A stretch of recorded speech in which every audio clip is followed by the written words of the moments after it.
Basi Mheshimiwa Rais amekwisha maliza kulikagua gwaride. Tunaomba sote kusimama ili tuweze kumkaribisha Mheshimiwa Rais katika jukwaa rasmi. Karibu Mheshimiwa Rais.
Tunuku mahafala bora. Karibu Mheshimiwa Rais.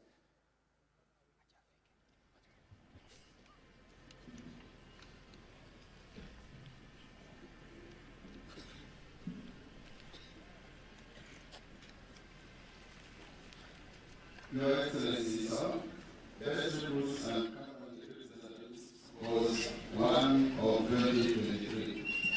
Best all-round criminal trainee, service number 07426, recruit Elena Nkunini C. Koi.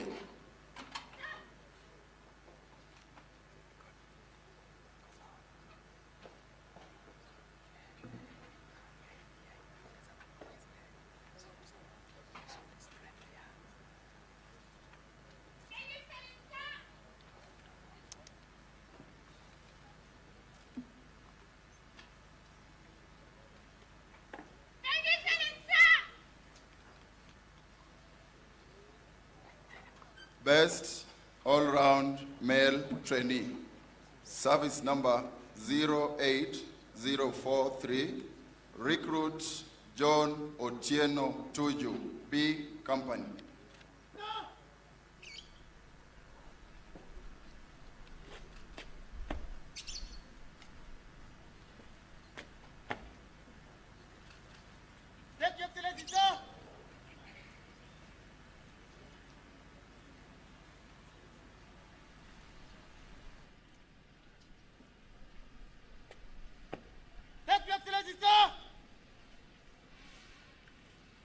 Best recruit in academics, service number 07576, recruit Faith Jelimo C. Koi.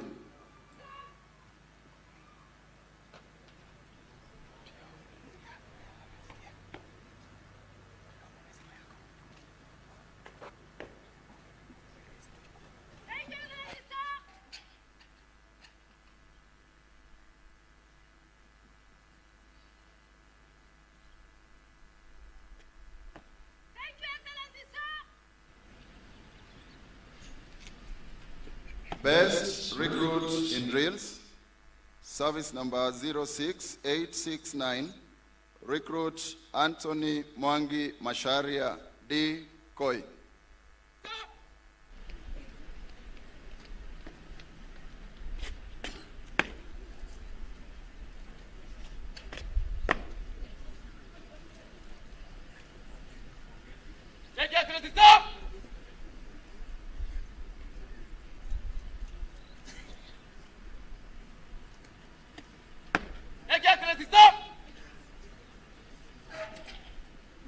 marksperson of the course, service number 09145, recruit Timothy Kibet Kimeli, G Company.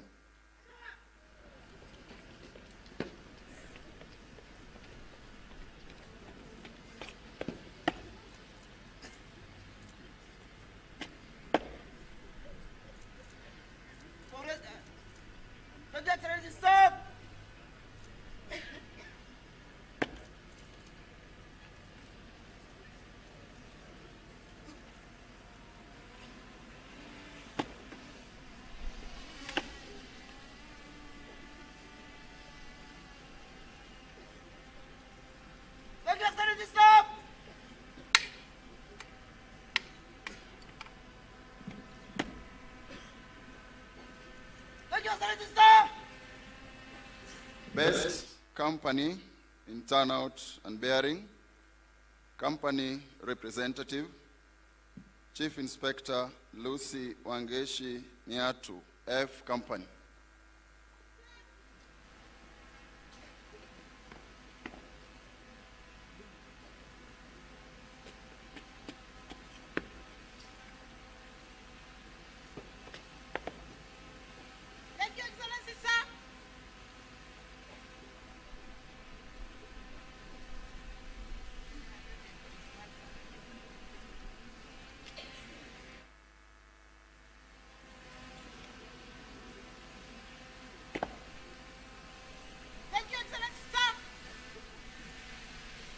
And lastly, Your Excellency, sir, the best division in tree planting, division representative, Chief Inspector Ali Adman Nzuya, Mount Kenya Division. Sir.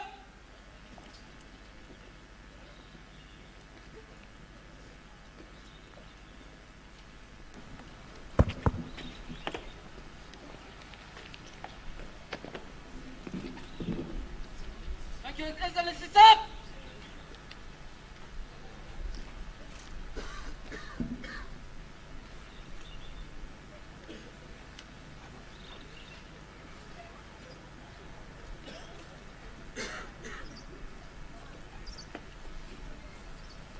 Thank you, Excellency, sir.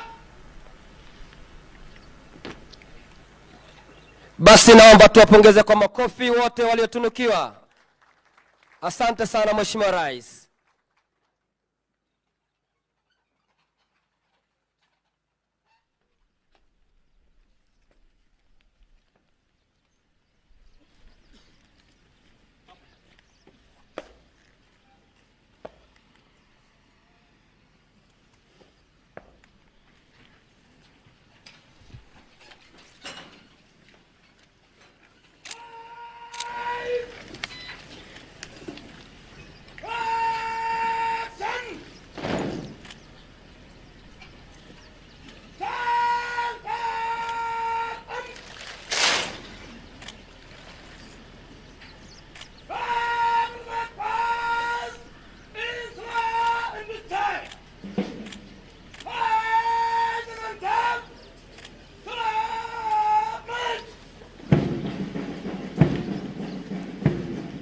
Basi Mheshimiwa Rais, mbele yako ni gwaride linalojumuisha vikundi 60 wakiwa ni askari 2664 ambao tayari kabisa Mheshimiwa Rais wako tayari kufuzu siku ya leo. Gwaride hili Mheshimiwa Rais liko chini ya uongozi wake mkuu wa gwaride Superintendent Matthew Chirichir, akisaidiana na kiranja wa gwaride Chief Inspector Clement Naukot. Parade RSM ambaye anashughulikia nidhamu ya gwaride hili Mheshimiwa Rais ni Sergeant Masai Patek.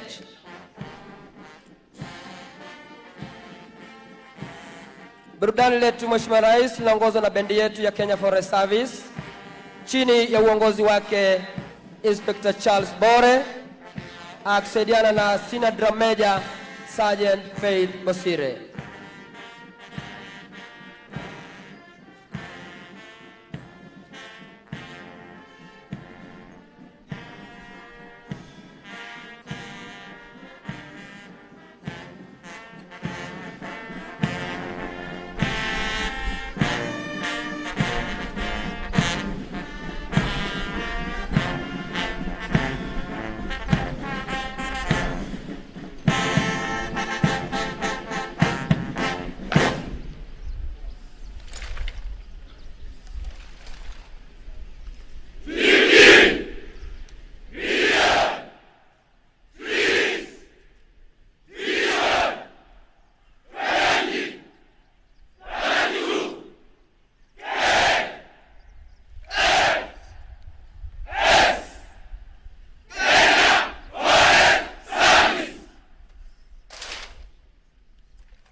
2032. Mheshimiwa Rais, hii ni mojawapo ya dhihirisho kwamba askari hao wako tayari kabisa Mheshimiwa Rais kufuata agizo lako la upanzi wa miche bilioni 15 itimiapo mwaka 2032. Kenya Forest Service wakiwa ni washikadau wakuu wako tayari kabisa Mheshimiwa Rais kuweza kushirikiana na wananchi kuhakikisha kwamba agizo lako limetekelezwa. Karibu Mheshimiwa Rais.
Vikundi 60, contingent ya kwanza ikihusisha vikundi 10 wanajitayarisha sasa kuweza kupita mbele ya jukwaa kutoa heshima zao kwa mwendo wa polepole, huku bendi yetu ikitokea magharibi mwa uwanja chini ya usimamizi wake Director of Music Inspector Charles Bore wako tayari kabisa kuweza kuchukua nafasi zao.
Mheshimiwa Rais, Sergeant Kapil Olisa.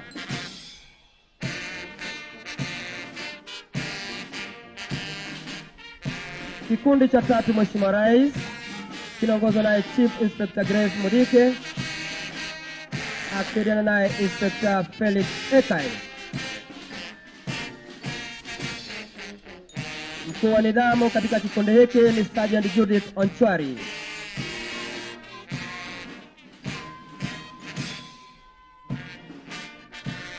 Kikundi cha 4 Mheshimiwa Rais kinaongozwa naye Chief Inspector Ali Zuya akisaidiana naye Inspector Moses Leparan. Mkuu wa nidhamu katika kikundi hiki ni Sergeant Kevin Wandeto.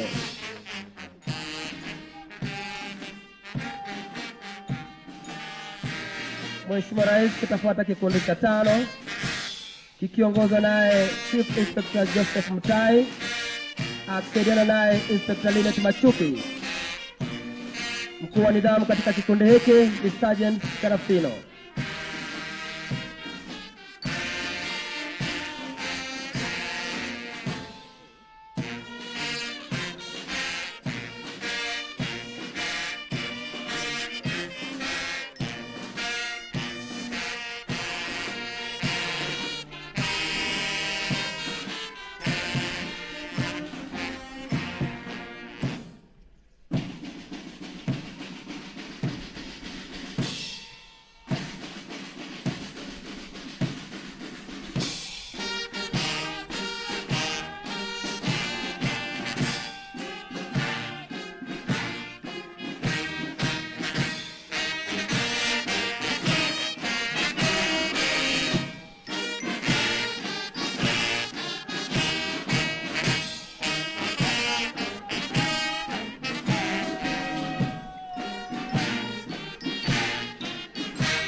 Basi mwisho wa onyesho hilo Mheshimiwa Rais ni kikundi cha 10 kikiongozwa naye Inspector David Wanasa akishirikiana naye Inspector Safari Kenga. Nyuma ya kikundi hicho Mheshimiwa Rais ni Sergeant Job Orina. Katikati ni parade RSM wetu Sergeant Masai Mate. Anayemalizia udia basi ni kiranja wa gwaride letu Chief Inspector Clement Nauko. Asante.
Sasa gwaride linabadili mwendo kutoka mwendo wa polepole hadi mwendo wa kasi.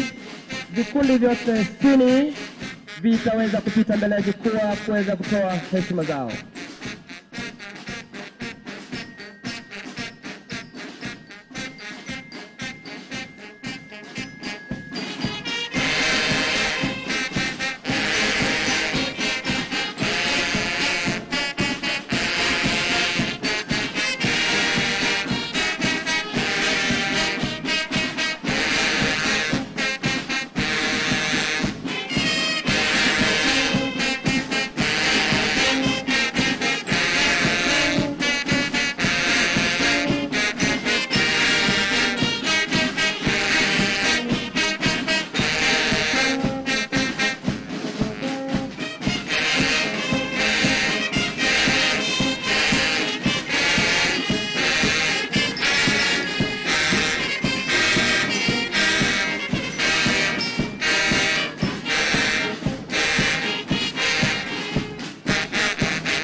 Tuwe tayari kabisa Mheshimiwa Rais kuweza kulinda misitu yetu masaa 28.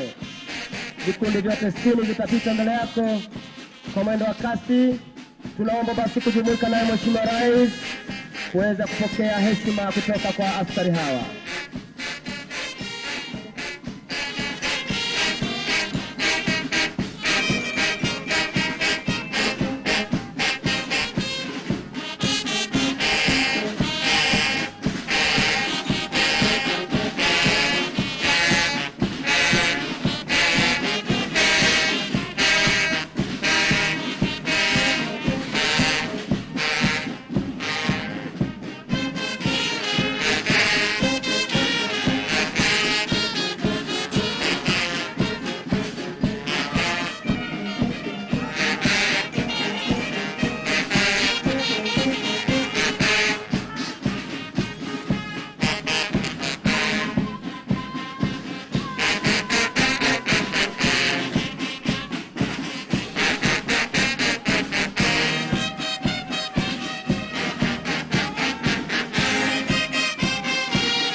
Kinapita sasa kikundi cha 6 kikiongozwa naye Chief Inspector Ann Chergut akisaidiana naye Inspector Benjamin Okring.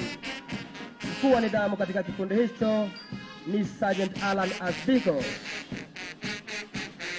Kitafuata sasa Mheshimiwa Rais kikundi cha 7 kikiongozwa naye Chief Inspector John Liwa akisaidiana naye Inspector Washira Gatweria. Mkuu wa nidhamu katika kikundi hicho ni Sergeant Alfred Wekesa. Kinafuata kikundi cha 8 Mheshimiwa Rais kikiongozwa naye Chief Inspector Jennifer Tompoi akisaidiana naye Inspector Samuel Magige. Mkuu wa nidhamu ni Sergeant Martin Ngatia. Kikundi cha 9 Mheshimiwa Rais kinaongozwa naye Chief Inspector George Kimani akisaidiana naye Inspector Michael Cobb. Mkuu wa nidhamu Sergeant Bokayo Dida.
Mheshimiwa Rais, ikiwa ndo mwisho wa maonyesho ya vikundi, bendi yetu inaondoka tayari kabisa kuweza kupisha gwaride.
Kwa hivi sasa askari hao wanajitayarisha kuja mbele yake Mheshimiwa Rais, hatua 14.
Basi tunaomba kusimama kwa wimbo wa taifa.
Mheshimiwa Rais, wanachukua sasa nafasi zao wakuu wa kichungaji kitengo cha walinda misitu kutongoza katika hafla ya kutoa kiapo. Karibu.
Offenses against the same,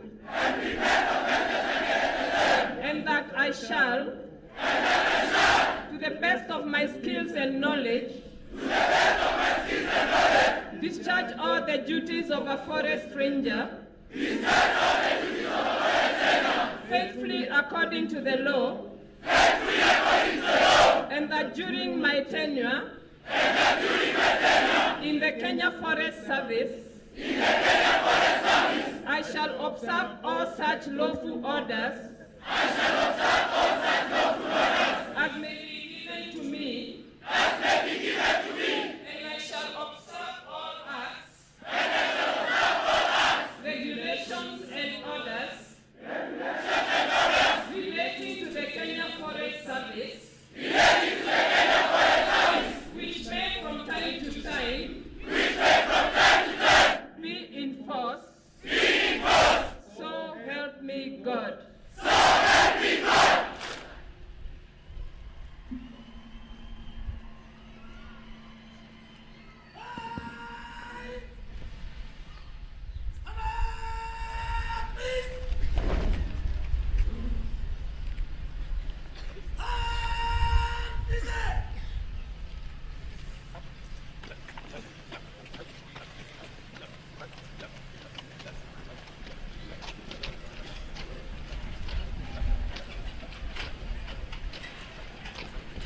Mheshimiwa Daktari William Ruto, Rais wa Jamhuri ya Kenya na Amiri Jeshi Mkuu wa Majeshi ya Ulinzi, nikubali sasa niweze kumwalika mkuu wa chuo chetu aendeleze ratiba iliyosalia.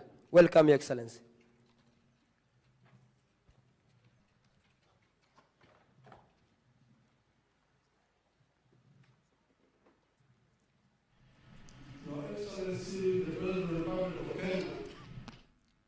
And the Commander-in-Chief of the Kenya Defense Forces, Forest Law Enforcement Academy welcomes you to this passing out parade. And to proceed, I'll invite the Chief Conservator of Forests to guide us on the next program. Thank you, Your Excellency.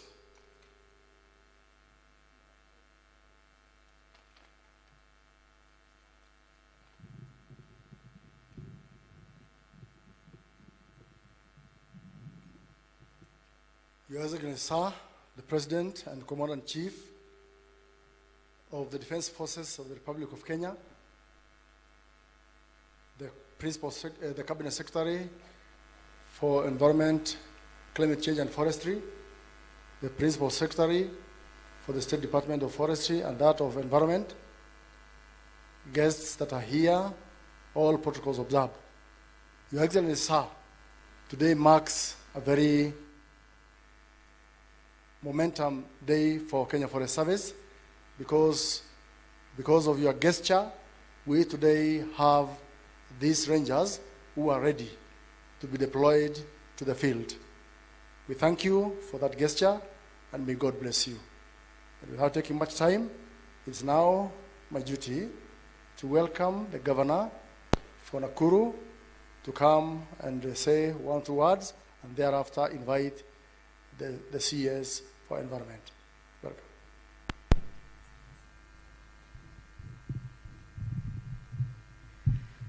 Oh, thank you, Your Excellency.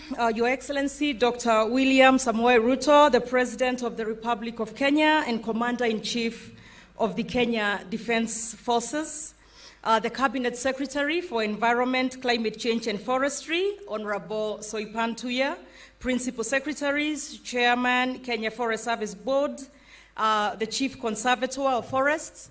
Mine here today, Your Excellency, is really just to introduce all our leaders who are with us this morning. And I will begin with our area MP, Madam Speaker, Madam Mheshimiwa Wangari. Asante. We also have the MP for Nakuru Town East, Mheshimiwa Gikaria, who is the chair of the Environment Committee in the National Assembly. Your Excellency, we also have, you have Madam Gathambi Charity, the Member of Parliament for Njoro, and also the chair of the Climate Change Caucus in Parliament. We have Senator Tabitha Karanja, the Senator of Nakuru. Oh, sorry. Okay. We have Honorable Lisa Chelule, the Women Rep Nakuru County. We also have Mheshimiwa Kamuren, who is the MP Baringo South. And Your Excellency, I have my colleague, who is the Governor of Taita Taveta, Governor Muadime, but also the chair, or rather also the chair of the Environment Committee of the Council of Governors. And Your Excellency, today I will only congratulate. My role here will just be to congratulate and wish the very best for our forest rangers who are graduating here today. And as they join this noble national cause, wish them all the best going forward in their careers and in helping you and us in conserving the forests.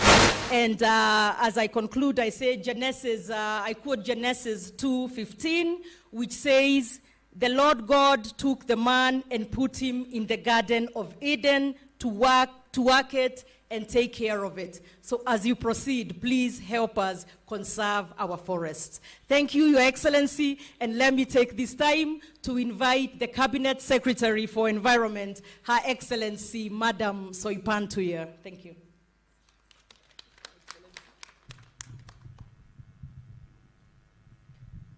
Thank you very much, Madam Governor. Your Excellency, Dr. William Samoei Ruto, President of the Republic of Kenya, Cabinet Secretary colleagues present. I see Honorable Zachary Njeru, the Cabinet Secretary for Water and Sanitation, the Governor of Nakuru County, Her Excellency, Madam Susan Kihika, members of Parliament present, led by the area MP, Honorable Martha Wangari. I also recognize my chairman of the National Assembly Committee on Environment, Honorable David Gikaria, as well as all the members of the committee present. Also, Honorable Kadhambi, who is the National Assembly Climate Change Caucus Chair. My principal secretaries, PS for Forestry, Honorable Gitonga Mugambi, and Engineer Festus Ngeno for Environment and Climate Change, the Regional Commissioner, and the entire security team present here, the Kenya Forest Service Board, distinguished guests, ladies and gentlemen. Your Excellency, on behalf of the Ministry of Environment, Climate Change and Forestry, allow me to welcome you to the Forest Law Enforcement Academy, here hosted by the National Youth Service. This day marks a great milestone in the work of our ministry. The 2,664 Kenya Forest Rangers in the pass-out parade today is the largest number that has ever been in any single pass-out parade for the Kenya Forest Service since independence. On behalf of the recruits, their parents, guardians, and the people of Kenya, allow me to thank you for making this possible. And it goes to show the seriousness and the high level of regard that you have for the need for us to conserve our natural resources in this country. I also wish to thank the NYS for hosting us and for exemplifying the all-government approach in assisting the Kenya Forest Service to make this a reality, and to specifically also thank the Chief Conservator of Forests as well as the academy commanders for the exemplary job they have put in to make this a reality. And again, thank the PS Forestry, Gitonga Mugambi, for guiding the process carefully. Your Excellency, the Ministry of Environment, Climate Change and Forestry has been facing numerous challenges, which include illegal logging, charcoal burning, forest encroachment, among others. We have been working with various partners to increase and improve our forest surveillance to tame these problems. We have improved our forest fires response system, both through technology and mounting surveillance points across our forests. We are also exploring, and with the support of partners, the use of drones to detect illegal forest activities. Your Excellency, you also know that we are calling out to our partners to help us fence off all our protected ecosystems in the country. With all this, Your Excellency, the passing out of these recruits today will only come to complement in a big way these efforts, which will improve the health of our forest ecosystems. Your Excellency, forests are important for Kenya. They provide many resources that we use in our daily lives. They are a biodiversity haven, giving home to important biodiversity which support human existence. They help in the mitigation of climate change because of their ability for carbon sequestration. Forests support jobs in the forest value chain. As a ministry, we look forward, and we have put measures in place to deploy these forest rangers who are graduating today to the various hotspots to address the challenges that I have mentioned, Your Excellency, and to safeguard and enhance our forest plantations to help us make the best use of our forest resources. Forests sustain rural livelihoods, especially for the forest-adjacent communities. Forests remove harmful pollutants from the atmosphere and pump in oxygen. They protect us from natural disasters, offer recreation for sports and tourism. They offer a wide variety of ecosystem services that support human beings. In short, Your Excellency, forests are life.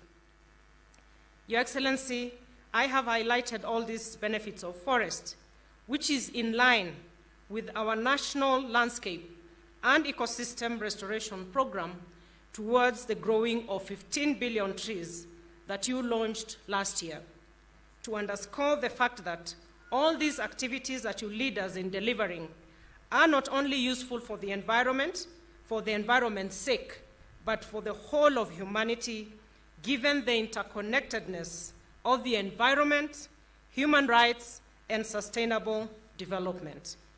Your Excellency, we are waiting with bated breath for the short rains to come.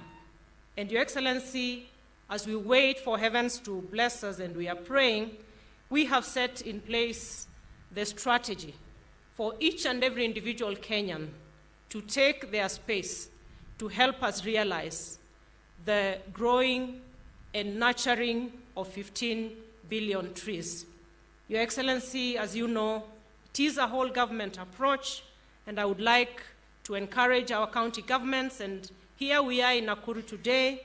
Her Excellency, Governor Susan, she has her targets. Our members of parliament have their targets. Your Excellency, the private sector have come out with a lot of enthusiasm to support our efforts. Each and every ministry, department, and agency of government has their targets rolled out. And we are saying to individual Kenyans, at the very bare minimum, if we do 100 trees per Kenyan per year, we are going to surpass the 15 billion tree growing target. It is doable. Your Excellency, we are putting in a lot of effort with the support of all the MDAs that have been enumerated, particularly the National Youth Service, the Kenya Defense Forces, the State Department of Correctional Services, to propagate and produce and distribute seedlings across the country. And we are inviting Kenyans, as we pray for the rain, please take your space, go to the nearest Kenya Forest Service facility near you. You will have available seedlings to cover the short rains. Go to the Kenya Forestry Research Institute, Your Excellency, with your support. We are now having 11 seed centers across the country, and I invite all Kenyans to pick their seedlings. As we wait for the rains, let us join efforts to make this a reality. It is doable. And with that, Your Excellency, distinguished guests, ladies and gentlemen, allow me to say congratulations to all the Kenya Forest Rangers on this pass-out parade today. And I now take this honor, Your Excellency, to invite you to address us this morning. Karibu, Your Excellency. Asanteni sana. Tafadhali tuketi chini wale mko na viti. Thank you very much.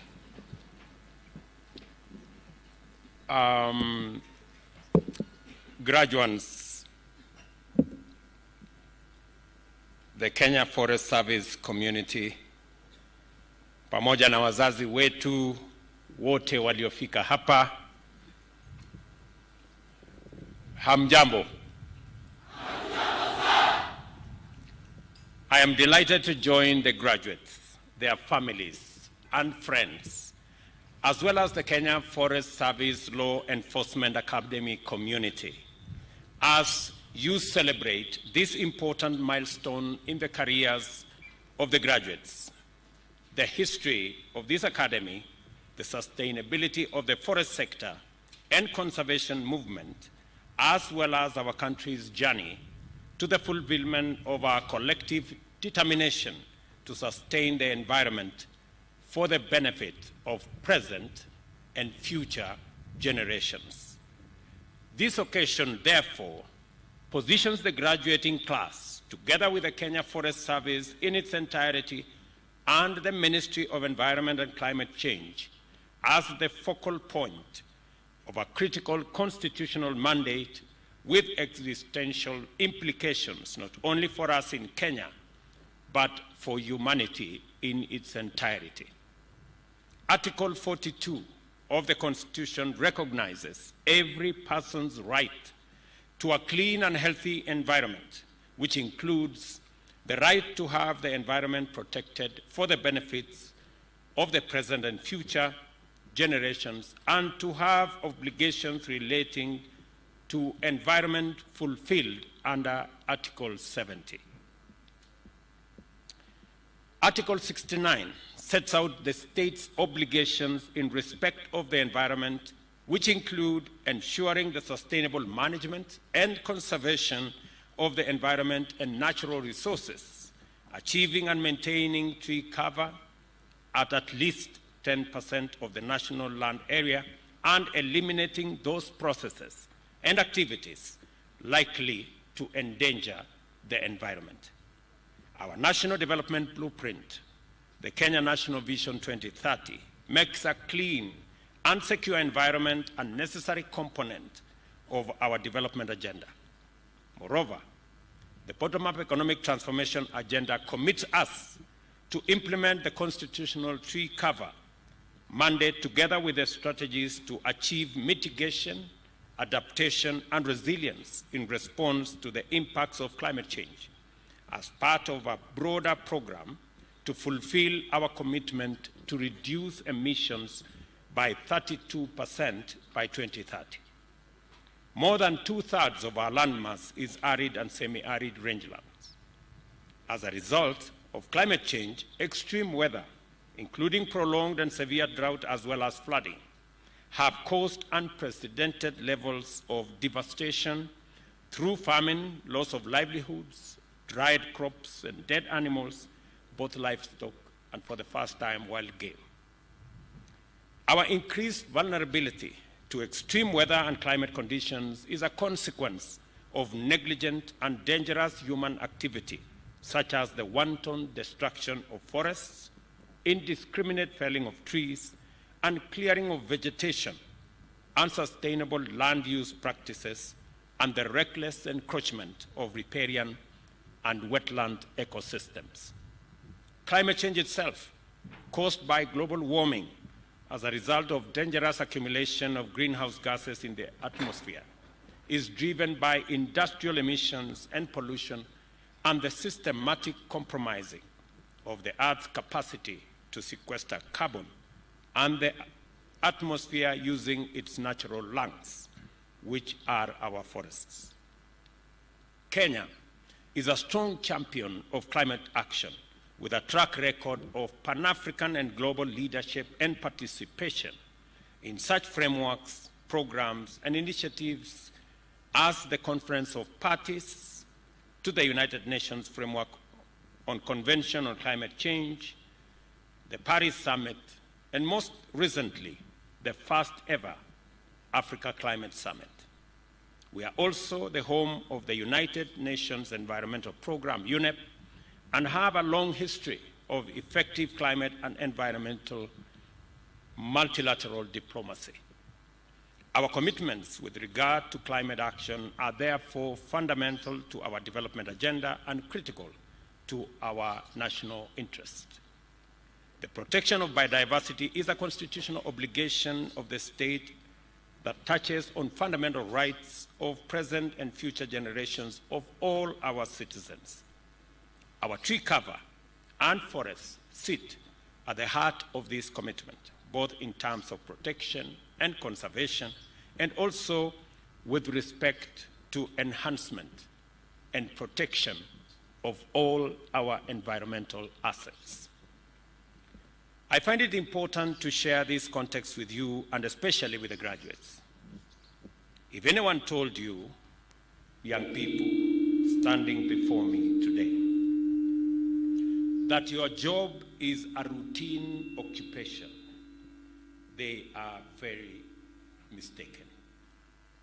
You enter our national economic transformation equation as the people's trustees and guarantors of fundamental constitutional mandates and custodians of our forest value chain, which comprises critical resources and essential community assets.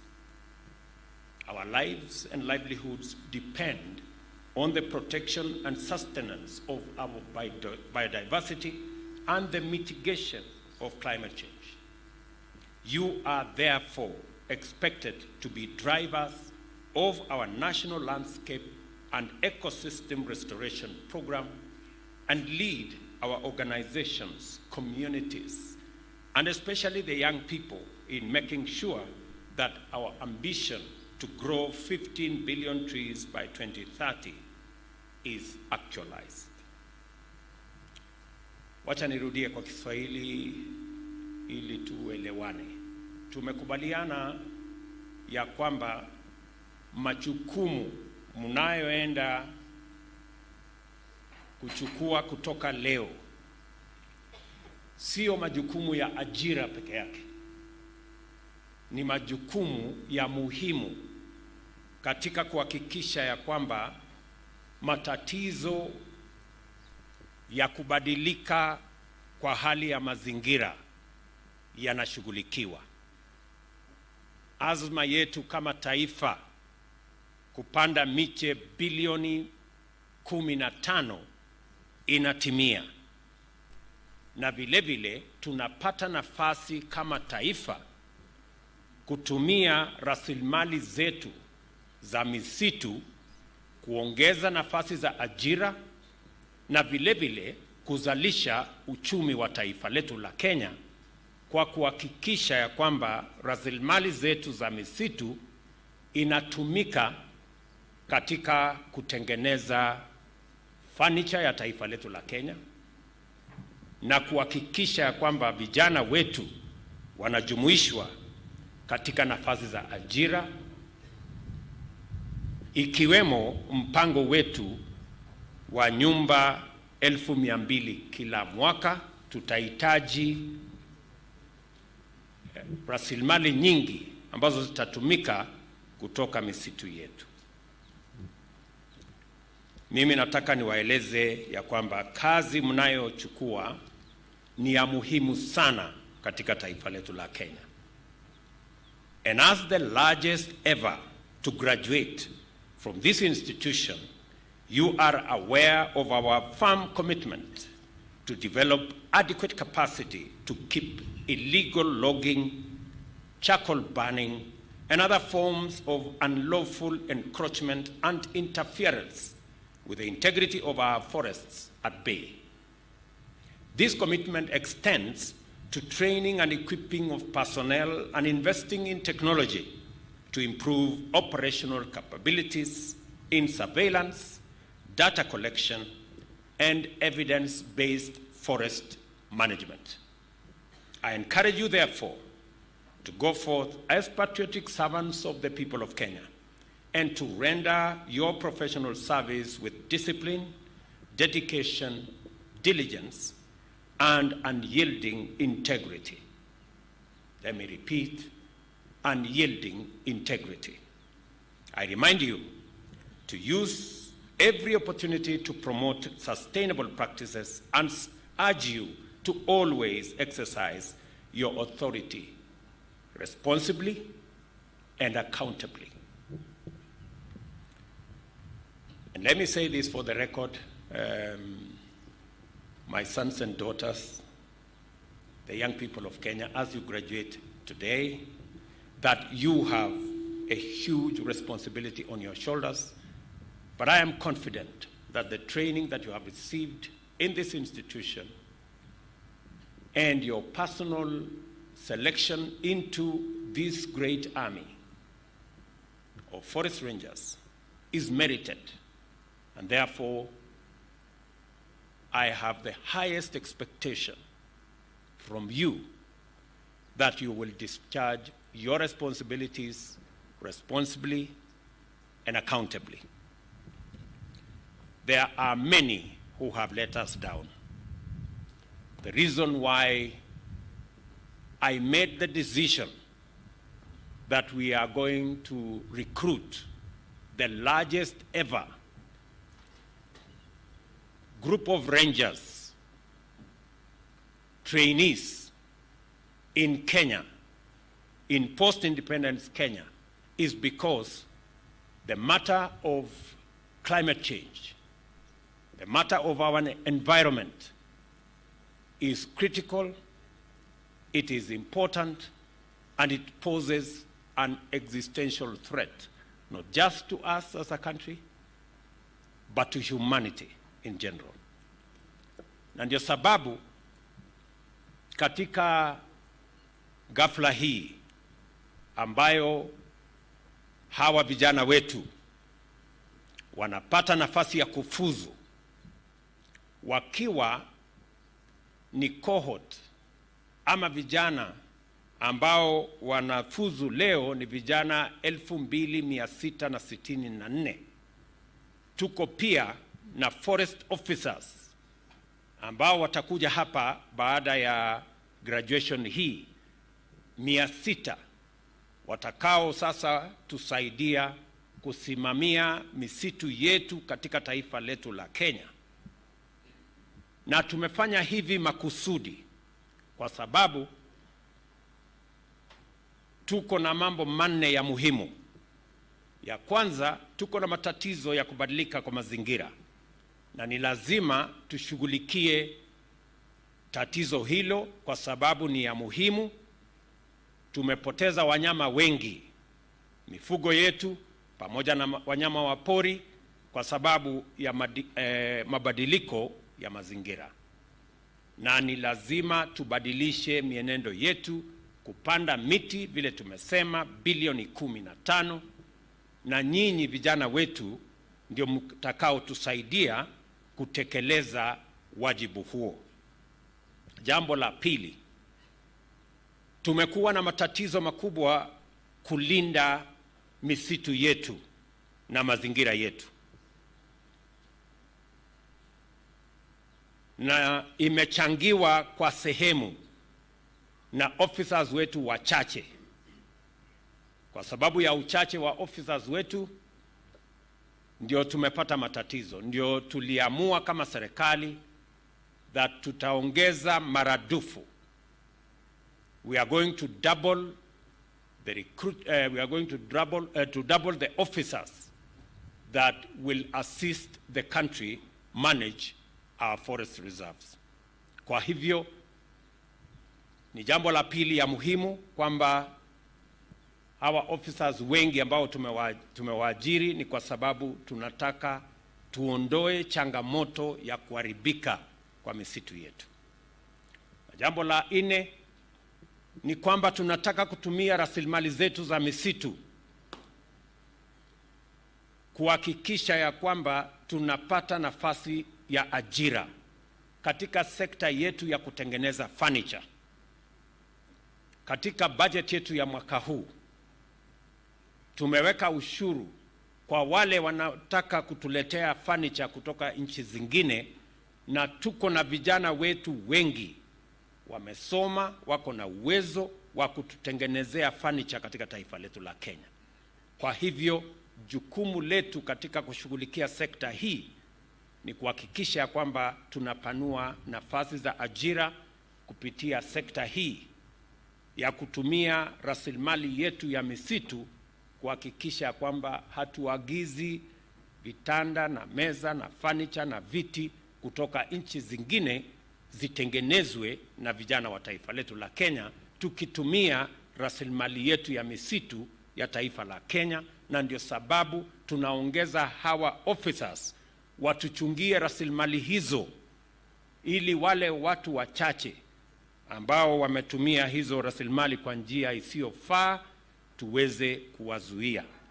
Na jambo la tatu, la nne, tunataka pia kutumia rasilimali zetu za misitu kuzalisha uchumi wa taifa letu la Kenya, ili tuweze kutumia rasilimali ambazo ziko Kenya kuhakikisha ya kwamba hatutumi foreign exchange ama pesa zetu za kigeni tukiwa tunaagiza vitu ambavyo zinaweza kutengenezwa na vijana wetu katika Kenya wakitumia rasilimali zetu hapa Kenya.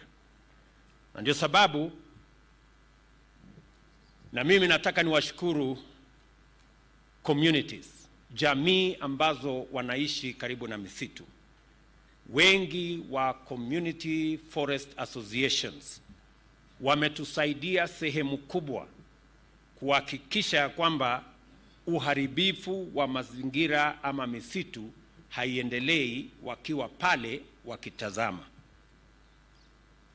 Kupitia kwa ushirikiano na wizara ambayo inahusika na na KFS, kumepatikana wale wafanyikazi wa KFS waliozembea kazini, walio wafisadi na walioshughulika na kusaidia kuharibika kwa misitu ya taifa letu la Kenya.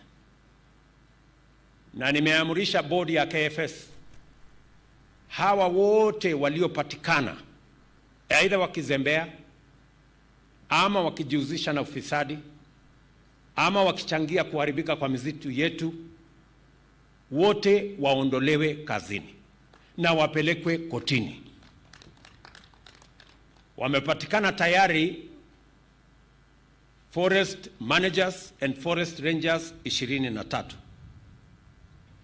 Those who have been found either compromised, incompetent, or engaged in corruption in this space that has led to the destruction of our forest assets.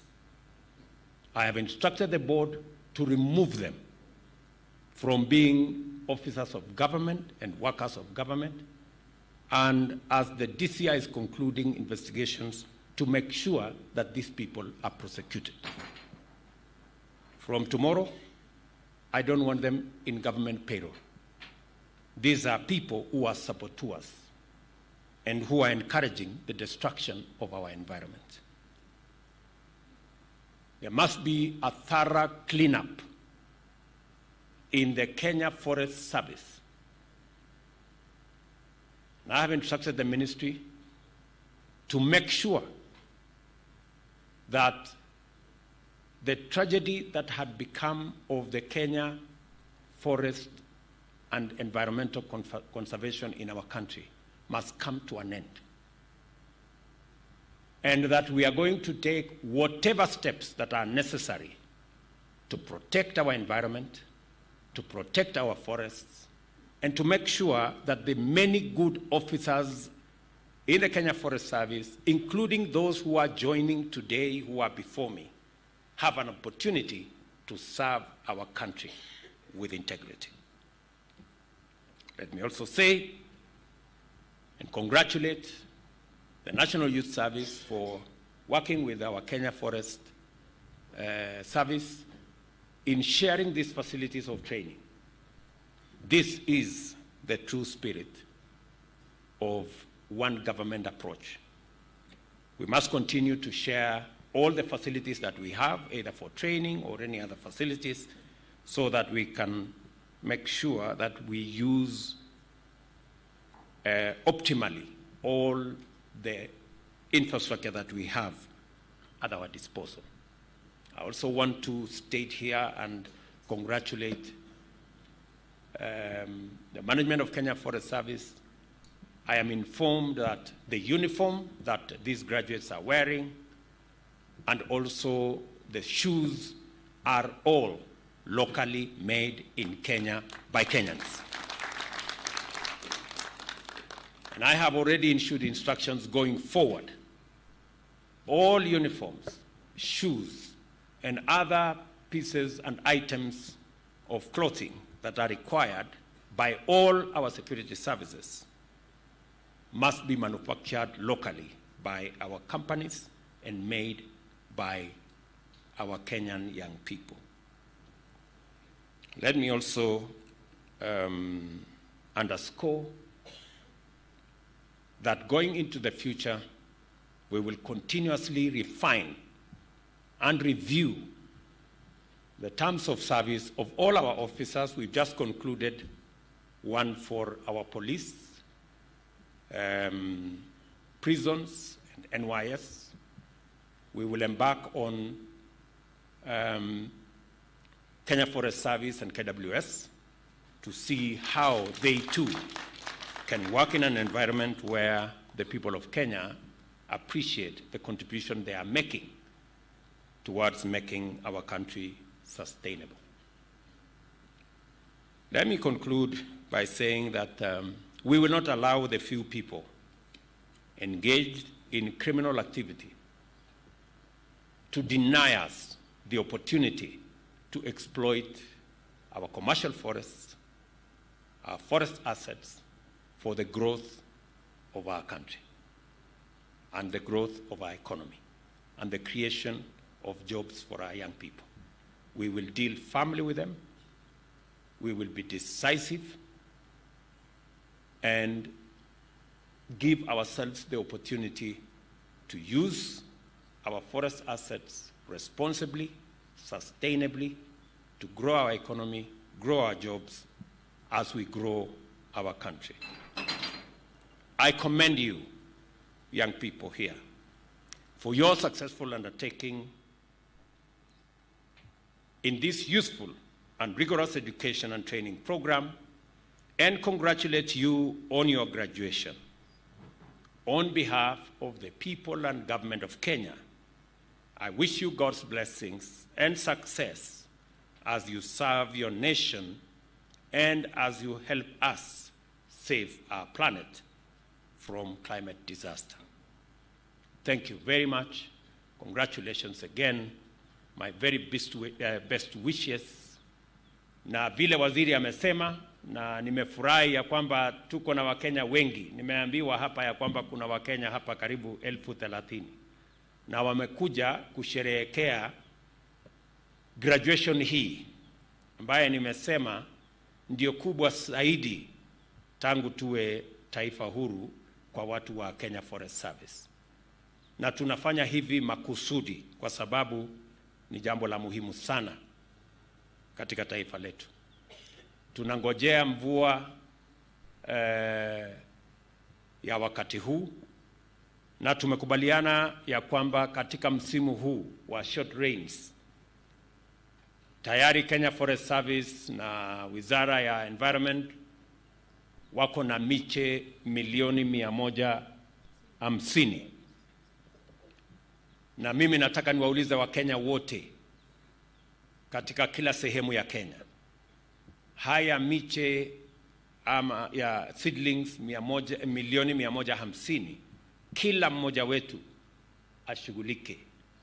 Kila department, kila wizara, kila kitengo, na hata watu wa private sector tujumuike pamoja, kwa sababu yale tunayofanya ni mazingira ya taifa letu na itatuhusu sisi zote. Asanteni sana, na mkienda nyumbani msalimie wazazi wenu, na kwa wazazi mliokuja hapa, asanteni sana kwa kuheshimu hawa vijana na kwa kuja katika sherehe hii ya kufuzu kwao, kwa sababu pia nanyi mnatambua umuhimu wa mazingira na kazi vijana hawa wataenda kutimiza. Asanteni sana na Mungu awabariki. Thank you very much.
Basi baada ya heko kwa Mheshimiwa Rais, mkuu wa gwaride ataomba ruhusa ili aliondoe gwaride.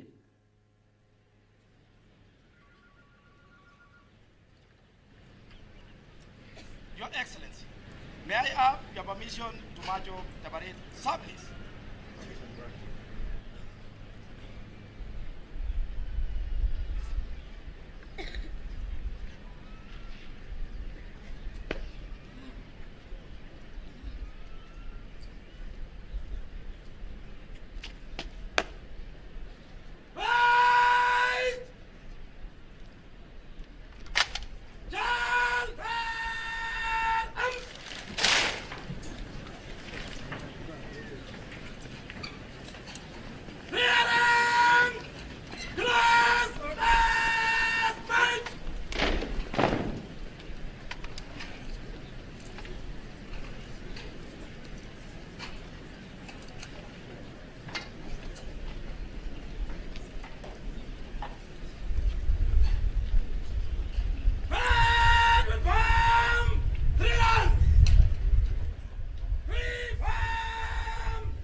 Kwa amri sasa, Mheshimiwa Rais, maafisa hawa wanaondoka kujiunga na maafisa wenzao katika jukumu la kulinda na kuhifadhi misitu yetu kwa mwendo wa kasi.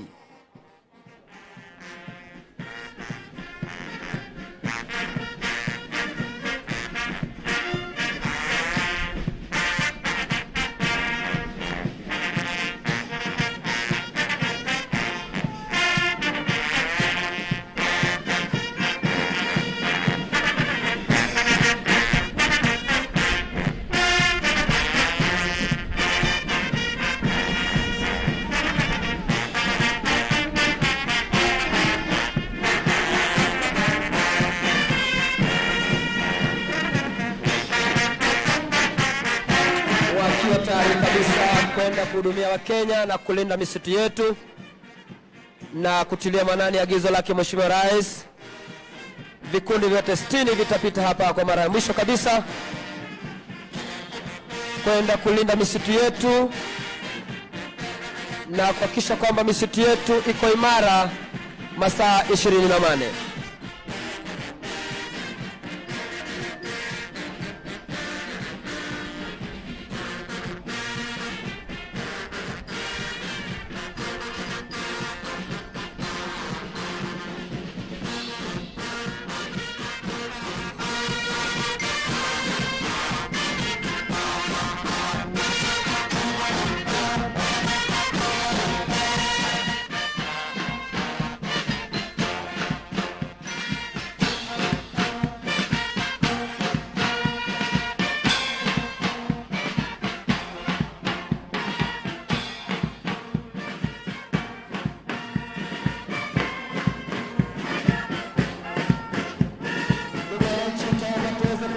Mheshimiwa Rais kuweza kupokea heshima za askari hawa wanapoondoka sasa kuweza kujiunga na wenzao walioko kule nyanjani. Mheshimiwa Rais, kikundi cha kwanza kinaongozwa naye mkuu wa gwaride Superintendent Matthew Chirchir, akisaidiana naye Company Commander Chief Inspector Ken Bartagon. Mkuu wa kikundi hicho ni Inspector Samuel Lekshon. Anayeshughulikia nidhamu ya kikundi hiki ni Sergeant Felix Saitabao. Kikundi cha pili, Mheshimiwa Rais, kinaongozwa naye Chief Inspector Moredi, akisaidiana naye Inspector Fidelia Aroni. Nyuma yake Mheshimiwa Rais ni Sergeant Masai Kibet.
wakiwa tayari kabisa Mheshimiwa Rais kujiunga na wenzao kule nyanjani. Askari hao wakiwa wamejawa na furaha. Baada ya hapa basi wataweza kujiunga na wananchi na kushirikiana na vikosi vingine vya usalama nchini kuhakikisha kwamba misitu yetu iko salama.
Mheshimiwa Rais, ikiwa ndo mwisho wa gwaride letu, kinapita sasa kikundi cha 60 kikiwa chini ya usimamizi wake Inspector Daniel Owino, akisaidiana naye Sergeant Daud Angelo, naye Parade RSM Sergeant Masai Matej, kiranja wa gwaride Chief Inspector Clement Naukot.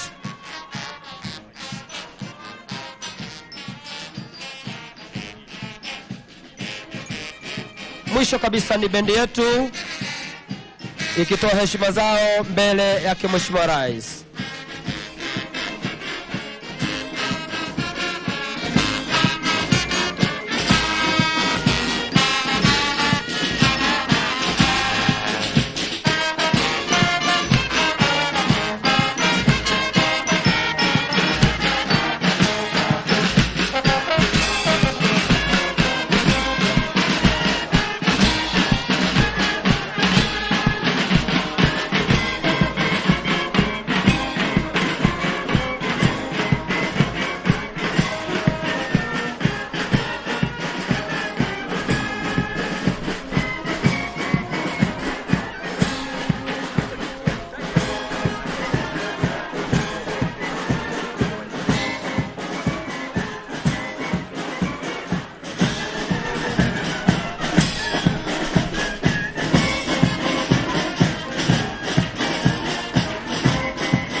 Mheshimiwa Rais, mkuu wa gwaride Superintendent Matthew Chirchir amekuja kuidhinisha mwisho wa gwaride na kuomba ruhusa ya kuondoka.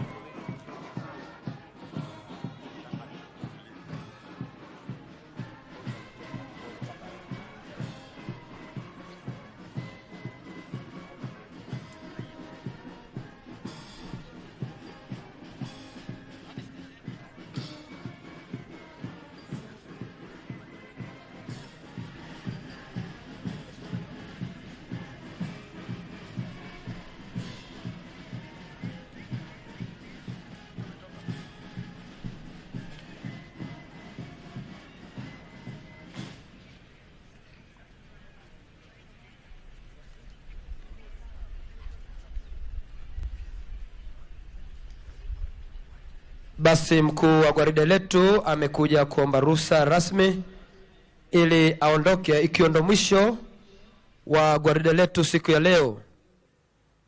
Huku haya yakijiri, baada ya hapo basi tutaweza kupata vipindi mbalimbali vya burudani, ukiwemo mchezo wa kwatu ya kunyamaa na vile vile mchezo wa karate na kwaya zetu.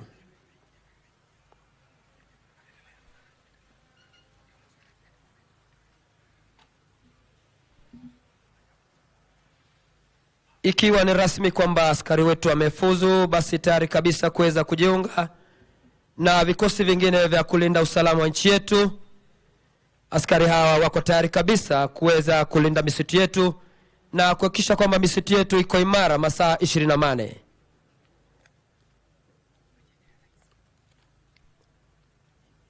Kumbuka, hii ni kutilia mkazo ajenda ya Mheshimiwa Rais ya upanzi wa miche bilioni 15 itimiapo mwaka 2032. Kenya Forest Service kwa mara ya kwanza kabisa chini ya uongozi wa rais wetu, rais wa awamu ya 5, tumeweza kuwa na idadi kubwa ya maaskari wetu watakaowezesha misitu yetu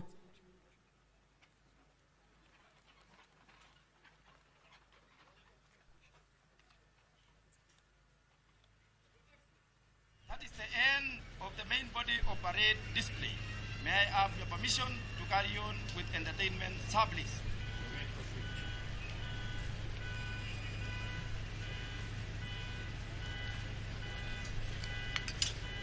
Mkuu wa gwaride Superintendent Matthew Chirchir amekuja kuidhinisha mwisho wa gwaride na kuomba ruhusa ya kuondoka.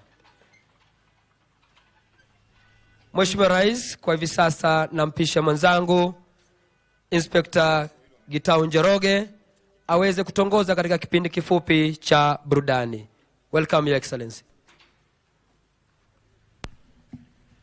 Asante sana mwenzangu Inspector Marwa. Mheshimiwa Rais, kwa heshima na taathima, naomba nikubalie tuingie kwenye kipindi kifupi cha burudani. Mheshimiwa Rais, watakaofungua ukurasa huu ni onyesho la kwato ya kunyamaa, yani silent drill. Anayeongoza kundi hili Mheshimiwa Rais ni Sergeant Daudi Boru. Karibu sana Mheshimiwa Rais. Mheshimiwa Rais, katikati mwa uwanja ni mkuu wa kundi la kwato la kunyamaa Sergeant Daudi Boru anaomba idhini ya kuingiza kundi lake rasmi kwenye uwanja.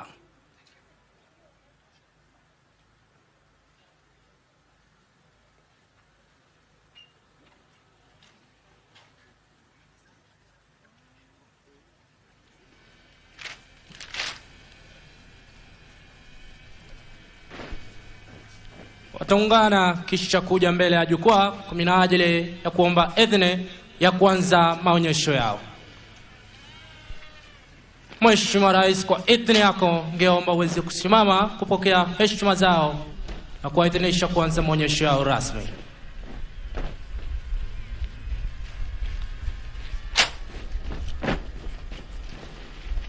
Asante sana Mheshimiwa Rais. Mchezo huu Mheshimiwa Rais utachukua takriban dakika 7.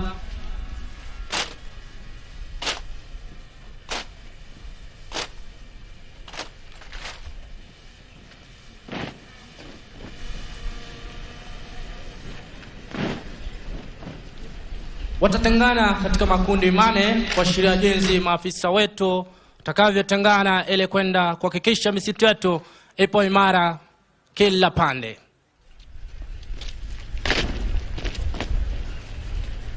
Watarejeana kuashiria kwamba jinsi sisi askari wa mseto tuna hulka ya kuja kwa pamoja kwa minajili ya kupewa majukumu mengine.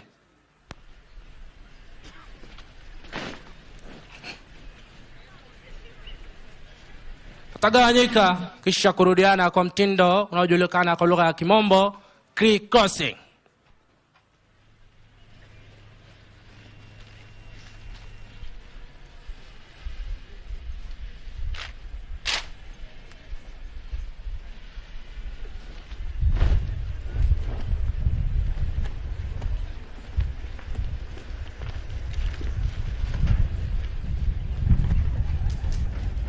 Mheshimiwa Rais, mchezo huu unajumuisha maafala 86 kiwemo wale wa kiume pamoja na wale wa kike, ikiwa tumepigia msasa usawa wa jinsia.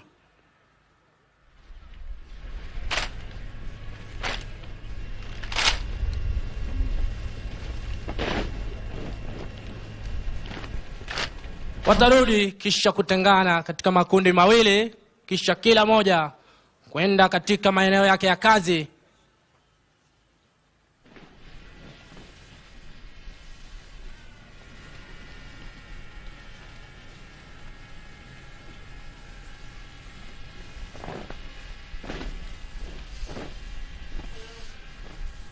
Wanarudiana kwa mtindo maalum unaojulikana kama Russian match, wakiwa wanahesabu hatua 21.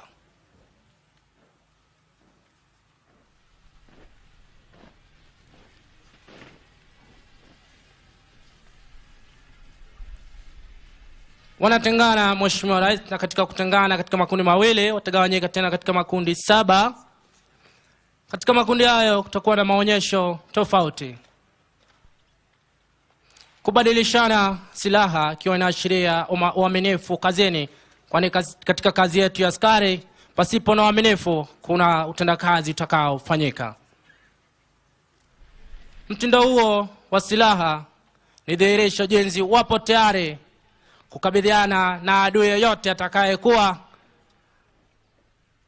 ana hisia ya kuharibu misitu yetu.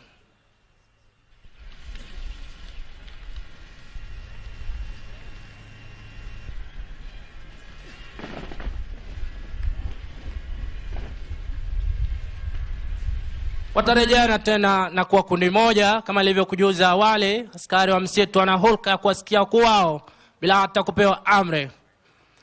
Wanashirikiana kuunda nembo ambayo ndio crown halisi ya kikosi chetu cha wanamsitu. kisha baadaye watatujuza ujumbe fulani, tuwape sikio tujue ni yapi wanayo ya kutujuza.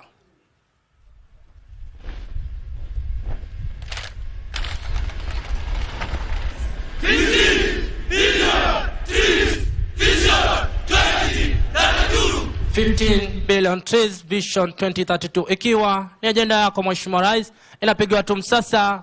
Timiwapo mwaka 2032 kila kitu kitakuwa kipo shwari na imara.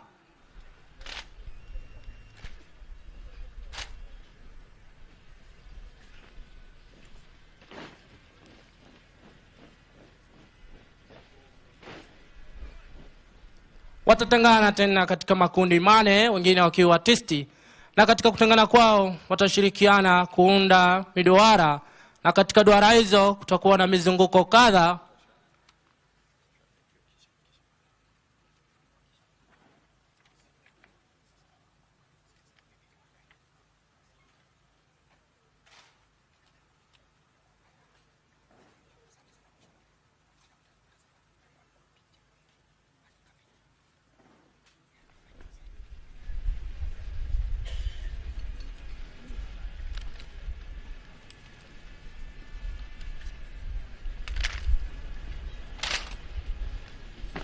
Mheshimiwa Rais, mizunguko hiyo inaashiria jinsi tumeizunguka taifa letu la Kenya kuhakikisha msitu wetu ipo imara masaa 24. Wanarejeana kwa pamoja kisha kumchukua kwenda kule nyuma kumchukua mkuu wao ili waje mbele ya jukwaa kwa minajili ya kuomba idhini ya kuondoa kundi lao kwenye uwanja.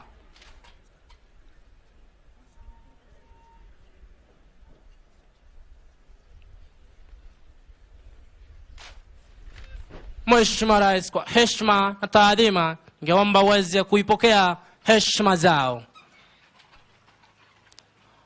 Watatengana tena katika makundi mawili kisha kutujuza ujumbe fulani.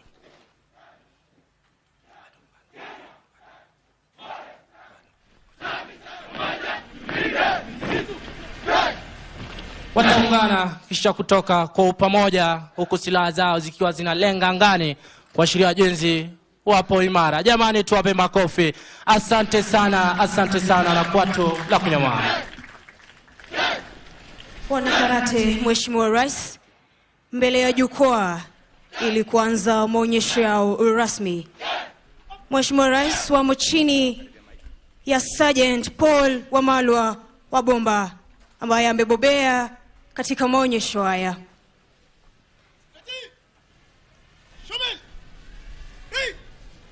Ikiwa ni idhini ya kuanza maonyesho yao rasmi.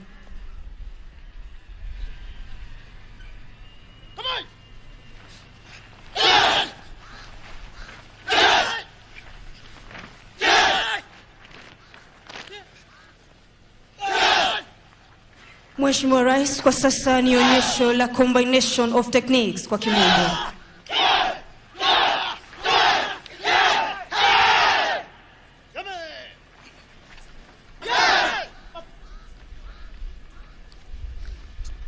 Mheshimiwa Rais, wanaonyesha jinsi watakapokuwa wakikadiriana na wahalifu pale msituni. Mheshimiwa Rais, ikiwa ni onyesho la street fight.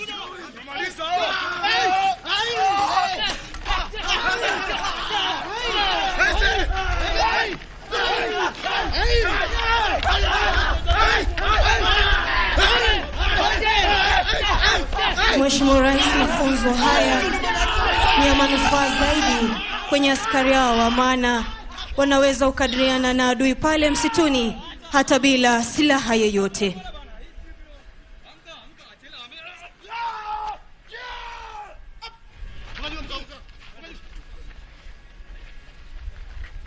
Askari wameweza kuwanasa wahalifu. Mheshimiwa Rais, ni onyesho la Ipon Committee wakikadiriana wawili kwa wawili.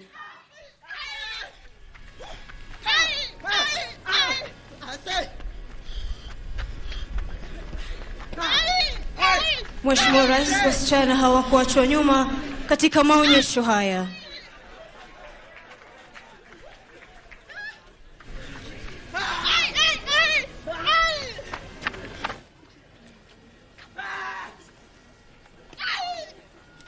Yote ikiwa ni mafunzo ambayo tumepokea hapa katika idara yetu ya service. Mheshimiwa Rais, ni onyesho lingine, onyesho la targets, breakings na acrobatic.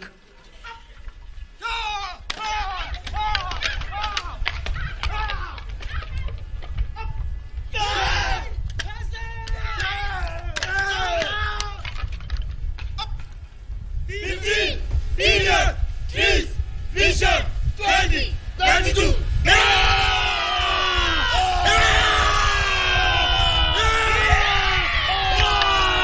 Guru wa Simba yule, Mheshimiwa Rais.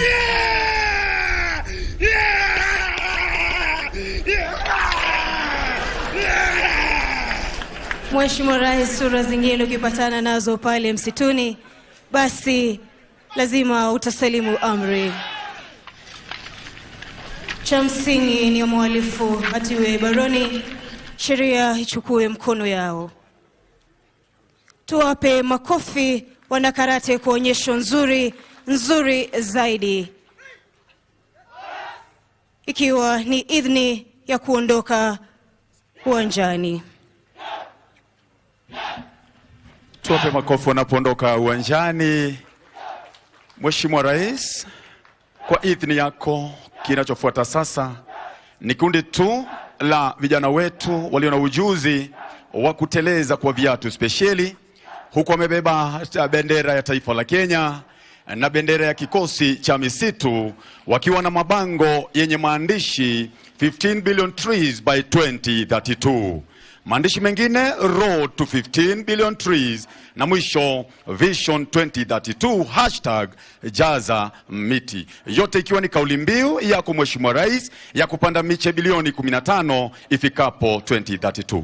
Tuomba tukasimama wanapopita kwa heshima, huku wamebeba miche ya kupanda. Tuwape makofi vijana hawa.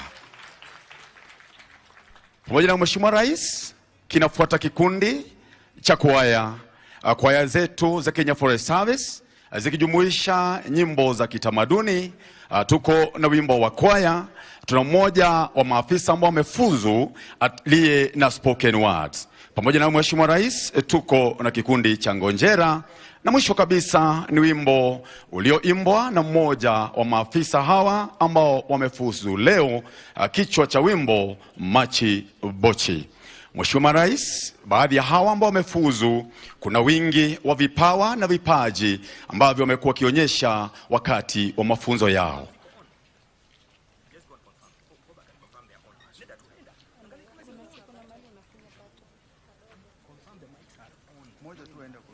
Karibu sana Mheshimiwa Rais.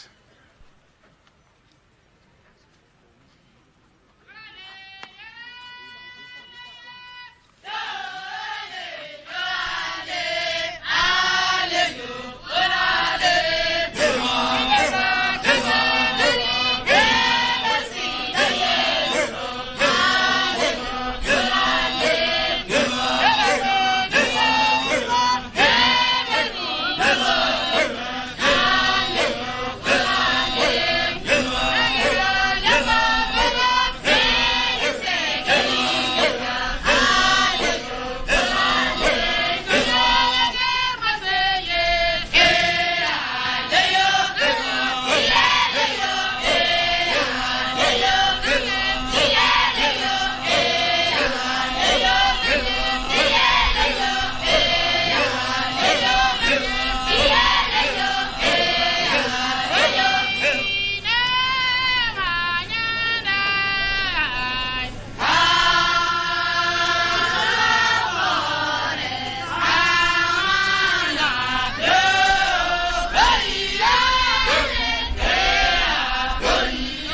general exhibition to the whole public, but a special dedication to our president.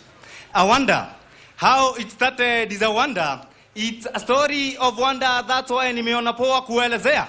In the beginning was a word. The word was with God. The word was God. History environment ilianza zamani. God in his creative nature created all creations. On the third day he created vegetations. Shamba la Edeni lilinawiri with trees all over. You can imagine how perfect it was.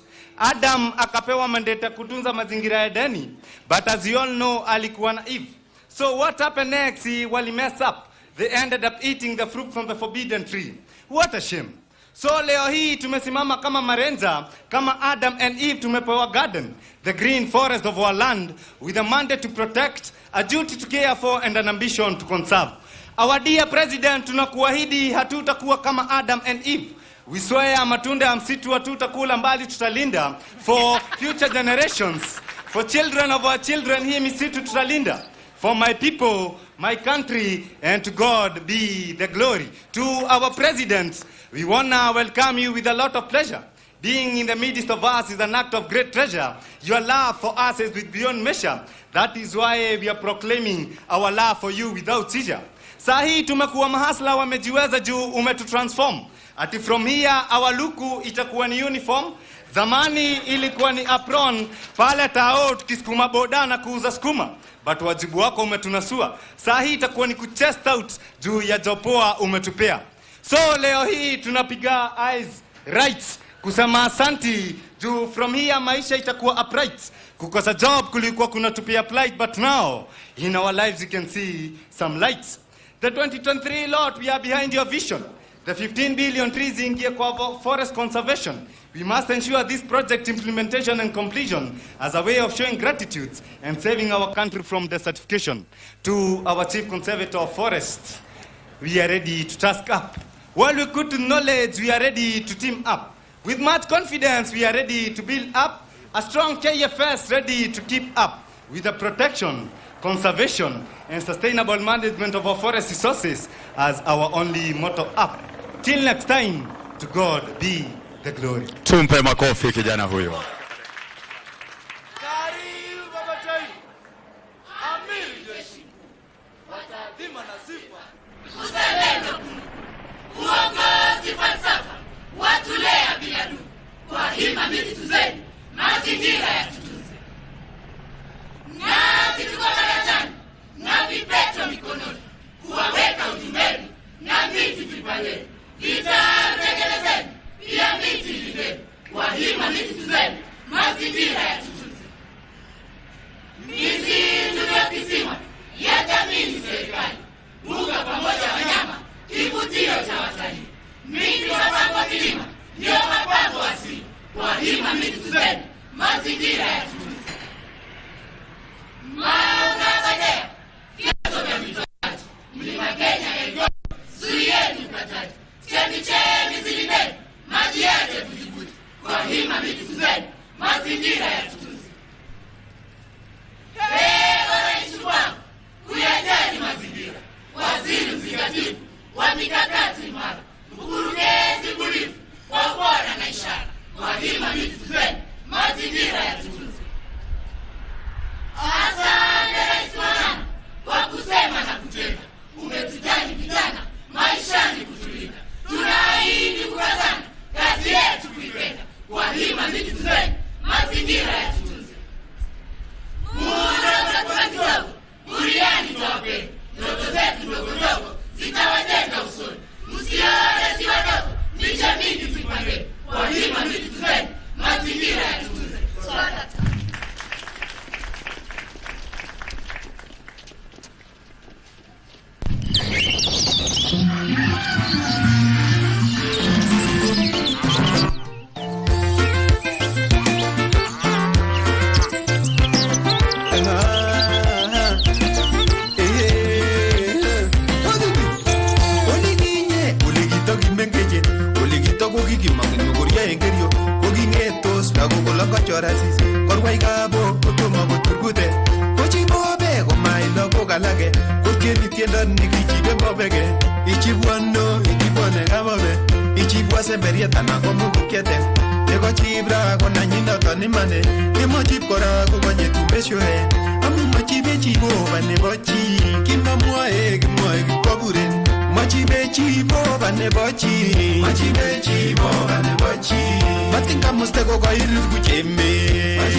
sienge girinda embananda Chile winge nyoru nina me matanda Urakan mamite mwanike mamanda Na ile mwandu nigenite nempanda Iya meche beche bana koche landa Ila cheche suta na koche munanda Kucha mine matinje ugo panda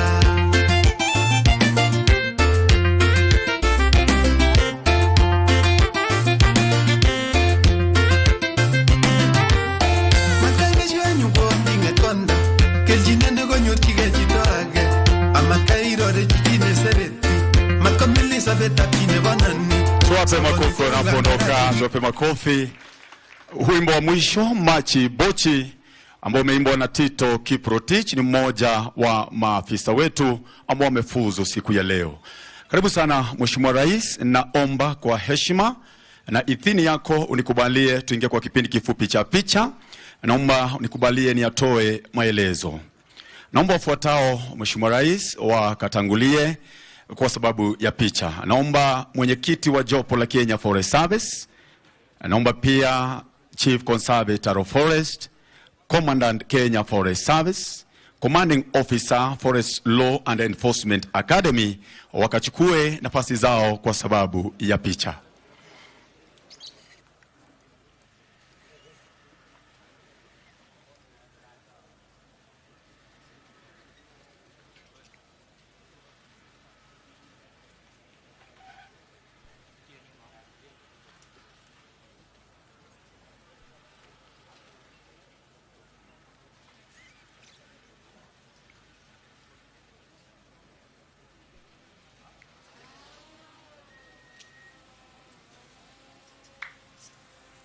Na kwa sasa nitaomba Mheshimiwa Rais kaungane na maafisa wale pamoja na waziri wa misitu, katibu wa kudumu wa misitu na katibu wa kudumu wa mazingira. Karibu sana Mheshimiwa Rais.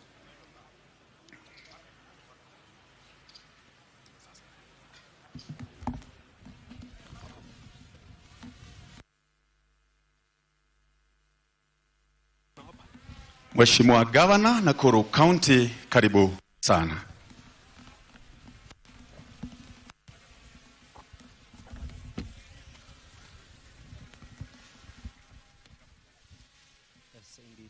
Good afternoon to you wherever you're watching us from. Thank you very much for joining us for this live broadcast of the Kenya Forest Service Rangers Passing Out Parade that has been presided over by none other than the President of Kenya, President William Ruto.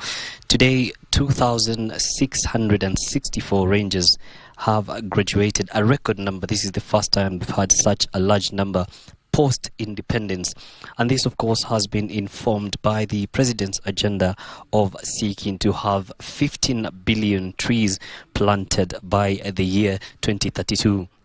The live images coming to you right now. We've just concluded the entertainment session and now it's the photo session. Of course, the President is presiding over that. Perhaps just some talking notes from the head of state today. He spoke about the importance, of course, of tree conservation, highlighting the Article 42 of the Constitution that recognizes every person's right to a clean and healthy environment, including the right to have the environment protected for the benefit of the present and future generations, and to have obligations relating to the environment fulfilled under Article 70.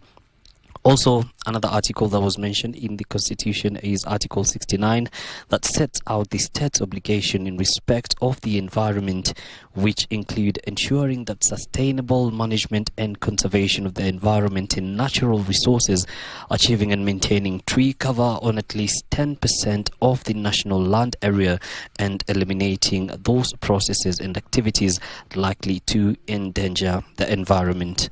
Of course, among the dignitaries that have attended today, apart from the head of state, is the Cabinet Secretary of the Ministry of Environment and Forestry, none other than Soipan Tuya, with her respective PSS, the Governor of the County of Nakuru, Madam Susan Kihika, also in attendance among other CSS and PSS present. One thing that has also been mentioned is that the government will be very strict on officers that will be found culpable of infringing the rights, or rather going against their constitutional mandate and abetting crime in the environment sector. Particularly today, the head of state spoke about 23 senior forest service officers who have been found in contravention of the law, and he has instructed that they be removed from the government payroll immediately, and going forward they will be taken to the respective authorities for investigations and prosecution. Of course, the president issuing a stern warning to whoever who will be found in contravention of the law, that they will meet the full force of the law and they will be prosecuted in accordance to the Constitution. For the rangers that are passing out today, the president, of course, has called on them to exercise diligence, to exercise utmost integrity in executing their tasks, so that the Kenya Forest Service that is mandated rather to take care of the natural resources, the gazetted forest rather, in both the land and the mangrove ecosystem, is remaining to be the service that is the one to look up to in matters environment. Of course, the president also highlighting that Kenya is a strong champion of climate action, with a track record of African and global leadership and participation in such frameworks, programs and initiatives as the Conference of Parties to the United Nations Framework Convention on Climate Change, the COP, the Paris Summit, and most recently the Africa Climate Summit that was held at the KICC. The message from the Chief Conservator of Forest, Mr. Alexander Lemerkoko, speaking about today's occasion marking an important milestone in the country's history, having 2,664 rangers graduating to boost the enforcement strength of the service and to support the government's strategy on forest conservation, protection and management. The graduates, of course, have undergone 6 months of rigorous forest law enforcement training, which included a 1-month tactical training in harsh and rough terrain similar to the forest environment which they are expected to operate within. And this segment tested them on endurance, battle skills and bushcraft expected of them in their line of duty. That is why during the event today we were able to see the officers exercise a few of the battle tactics. Of course, we had some showing karate skills, some showing how they will be handling issues.